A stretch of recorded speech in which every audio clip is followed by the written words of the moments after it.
দ্বীপ জেলা ভোলার সম্পদ এটি, আর এটি হচ্ছে সম্পদের royal class chair coach seat, যেটি দেখতে পাচ্ছেন পুরোটা অন্যরকম, মানে চেয়ার কোচ বাসের সিটে যেমন চেয়ার কোচ থাকে সেভাবে চেয়ার আপ ডাউন করা যায়। হ্যাঁ, আমি ইচ্ছা করলে শুয়ে বসে এভাবে যেতে পারবো। তো দেখতে পাচ্ছেন আমার পাশে ও আচ্ছা, তুমি কোথায় যাবা? যাবো কোথায়? হ্যাঁ, কোথায় যাবা? নানুর বাসা না দাদার বাসা? নানুর বাসায়। দাদার বাসা কোথায়? এভাবে চেয়ারে বসে বসে যাবা? তো বগুড়ায় কিভাবে যাও? বাসে করে না লঞ্চে করে? তো ওটাতে ভাল লাগে না এটাতে ভাল লাগে, মানে লঞ্চে ভাল লাগে না বাসে ভাল লাগে বলো তো? লঞ্চে। কি জন্য?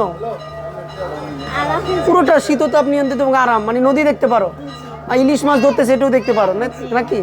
আচ্ছা, তাহলে ওই উত্তরবঙ্গের মানুষদের কি বলবা, মানে লঞ্চে ভালো নাকি বাসে ভালো? লঞ্চে। ও আচ্ছা, ও বলতেছে হচ্ছে লঞ্চে ভালো। তো এভাবে যারা আপনার শুয়ে বসে যেতে চান ঢাকা থেকে দ্য কুইন অফ আইল্যান্ড দ্বীপ জেলা ভোলায়, তাদের এই ভোলার সম্পদের রয়্যাল ক্লাস সিটে ভাড়া গুনতে হচ্ছে জনপ্রতি 700 টাকা করে। তাই ঈদের দ্বিতীয় দিনে, মানে ঈদের দিনেও উপচে পড়া মানুষের ভিড় দেখতে পাচ্ছেন। কর্ণফুলি 11 হাউসফুল হয়ে গেছে, ওটা ছাড়বে হচ্ছে 3:30টায়, এটা ছাড়বে হচ্ছে 4টায়। তার মানে এটাও হাউসফুল, আধা ঘন্টার ভিতরে ফুল ফিল আপ হয়ে যাবে। চেয়ারগুলো যে খালি দেখতে পারতেছেন এগুলো ভরে যাবে। আর এভাবেই দ্বীপ জেলা ভোলার মানুষ মানে আপনার রাজকীয়ভাবে যায়।